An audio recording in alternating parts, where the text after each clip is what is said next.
বার্ষিক 28শে অক্টোবর শহীদের যে পথ চলা ফ্যাসিবাদী প্রতিষ্ঠার প্রথম ধাপ হিসেবে তারা যে তাণ্ডব চালিয়েছিল বাংলাদেশে সেই স্মৃতিকে অমলিন করে রাখার জন্য ইসলামী ছাত্র শিবির এই আয়োজন করেছে আলোকচিত্র প্রদর্শনী। দীর্ঘদিন পরে আল্লাহ রাব্বুল আলামিন আমাদেরকে সেই সুযোগটি দিয়েছেন উন্মুক্তভাবে জাতির সামনে সত্যগুলো উপস্থাপন করার। আল্লাহ রাব্বুল আলামিনের দরবারে লাখো কোটি শুকরিয়া আদায় করছি, আলহামদুলিল্লাহ। রাসূল করিম সাল্লাল্লাহু আলাইহি সাল্লামের প্রতি দরুদ পেশ করছি সাল্লাল্লাহু আলাইহি ওয়াসাল্লাম, এবং ছাত্র শিবিরের শহীদ ভাইদের শাহাদাতের মর্যাদা কামনা করছি, যারা ফ্যাসিবাদী আমলে শহীদ হয়েছেন।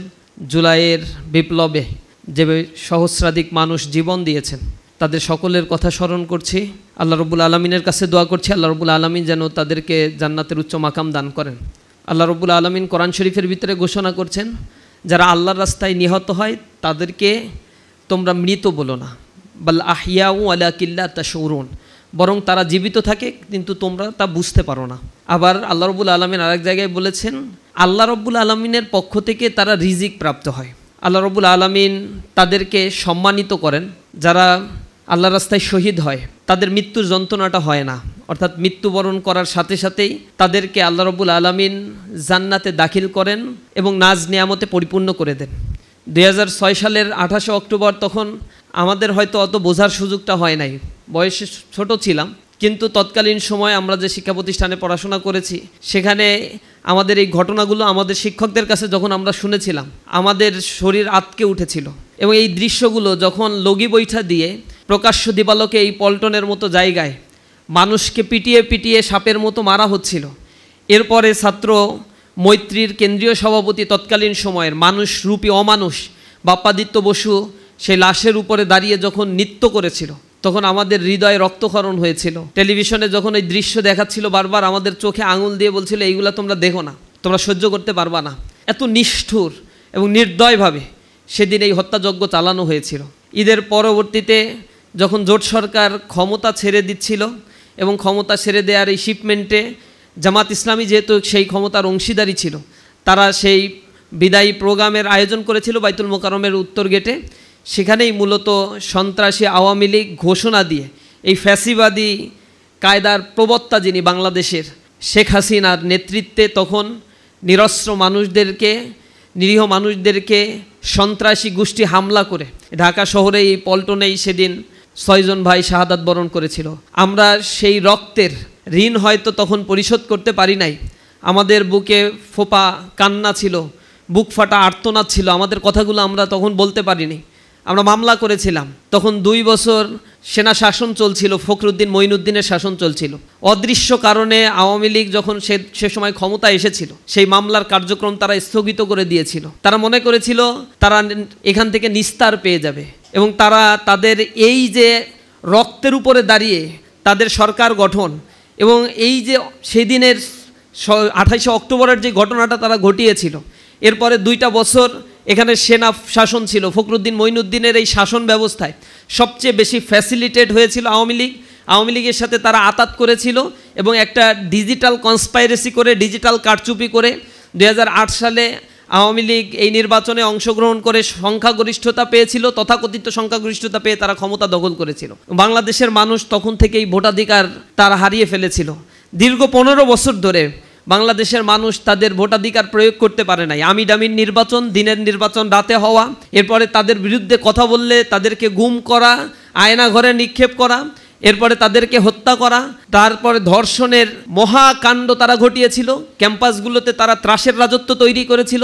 তাদের বিরুদ্ধে যখনই কেউ কথা বলতে আসতো তাদের পরিবার, পরিজন, আত্মীয় স্বজন থেকেও ওই মানুষদেরকে তখন বিচ্ছিন্ন করে দেওয়া হতো। বিরোধী দলের উপরে চরম দমন নিপীড়ন করা হয়েছিল এবং শুধুমাত্র এক ইসলামী ছাত্র শিবির ছাত্র সংগঠন হিসেবে সবচেয়ে বেশি রোষানলের মুখে পড়েছিল এই ফ্যাসিবাদী হাসিনা। তাদের ক্ষমতার মসনদ পাকাপোক্ত করার জন্য ইসলামী ছাত্র শিবিরকে প্রতিবন্ধকতা মনে করত, এখনও সে করে, এবং এই প্রতিবন্ধকতা দূর করার জন্য 2006 সালের 28শে অক্টোবর সংগঠিত করে 6 জন ভাইকে শহীদ করেছে। এরপরে 2009 সাল থেকে টানা 101 জন ভাইকে ইসলামী ছাত্র শিবিরের শহীদ করেছে এই আওয়ামী লীগ। অসংখ্য ভাইকে গুম করেছে। গুম কমিশনের রিপোর্ট আপনারা দেখেছেন, সেখানে গুম কমিশনের রিপোর্টে তালিকা দেয়া হয়েছে। একটা মাত্র ছাত্র সংগঠনের তালিকা সেখানে স্থান পেয়েছে, তাও 2য় নম্বর অবস্থানে। সেখানে ইসলামী ছাত্র শিবিরের নাম এসেছে ৩১% গুমের ঘটনা শুধুমাত্র ইসলামী ছাত্র শিবিরের সাথে ঘটেছে। এক ইসলামী ছাত্র শিবিরের হয়েছে দ্বিতীয় অবস্থানে ৩১%। কিন্তু আমরা দমিয়ে যাই নাই, আমরা আমাদের কর্মসূচি চালিয়েছি। 1 বছরের জন্য আমাদের কাউন্সিলিং ব্যতীত ইসলামী ছাত্র শিবিরের কর্মকাণ্ড চলে নাই। প্রতি বছরই ইসলামী ছাত্র শিবিরের ৩১শে ডিসেম্বর হলে নতুন নির্বাচন হয়েছে, নতুন নেতৃত্ব আমরা বাছাই করেছি।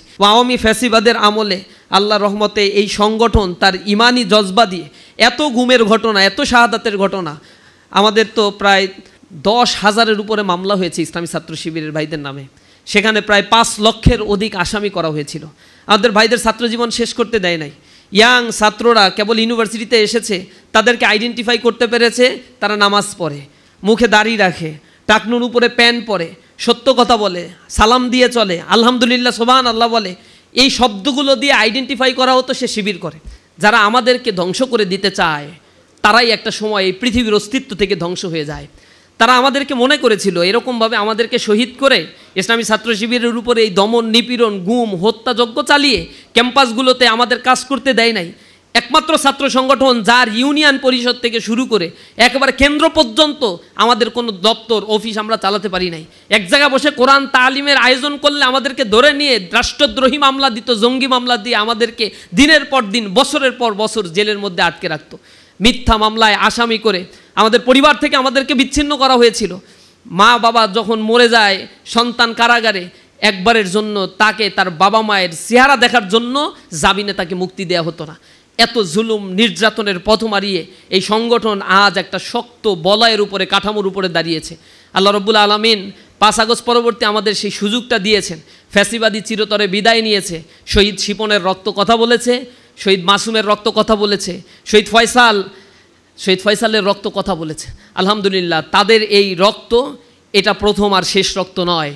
পৃথিবীর ইতিহাসে এটা সাক্ষী দেয়, জমিনে যত বেশি রক্ত ঝরেছে, মুসলমান যত বেশি রক্ত ঝরিয়েছে, আল্লাহ রাব্বুল আলামিন সেই জমিনকে সিক্ত করেছেন। আর এই জমিন থেকে আল্লাহ তার ফুলগুলোকে বাছাই করে নেন। ওয়াত্তাখিযু মিনকুম শুহাদা, আল্লাহ বলছেন তোমাদের মধ্য থেকে আমি কিছু কিছু বাছাই করব শহীদ হিসেবে। কাদেরকে বাছাই করেন? বাগানের সবচেয়ে উৎকৃষ্ট ফুলটাকে আল্লাহ রাব্বুল আলামিন বাছাই করতে চান। আল্লাহ রাব্বুল আলামিন বাছাই করে তাদেরকে নিয়ে গিয়েছেন। আমরা যখন বাবা মায়ের কাছে, শহীদের বাবা মায়ের কাছে শহীদদের ব্যাপারে গল্প শুনি, আমরা হতবাক হয়ে যাই। তাদের ডায়েরি যখন খুলে আমরা দেখি, তারা যেন আল্লাহর পক্ষ থেকে এলহাম প্রাপ্ত হতেন। তারা শহীদ হওয়ার পূর্বে আল্লাহ রাব্বুল আলামিনের কাছে চাইতেন যে শাহাদাতের মৃত্যু যেহেতু সর্বশ্রেষ্ঠ মৃত্যু, হে রব তুমি আমাদেরকে শাহাদাতের মৃত্যু দান করো। এভাবে তারা কামনা করত। শাহাদাত লাভ করার জন্যই মায়ের উদর থেকেই আমরা জন্মগ্রহণ করি। সুতরাং আমাদেরকে যদি কেউ চোখ রাঙায়, আমাদেরকে যদি কেউ থামিয়ে দিতে চায়, তাহলে আমরা বলি তমাশার ঘোর আধারে আমরা সূর্য হয়ে জ্বলে উঠতে পারি। আমাদেরকে যদি দমিয়ে রাখার চেষ্টা করা হয়, আগ্নেয়গিরির অগ্ন্যুৎপাতের মতো আমরা বিস্ফোরিত হয়ে উঠি। আল্লাহ রাব্বুল আলামিন এই জমিনে আমাদেরকে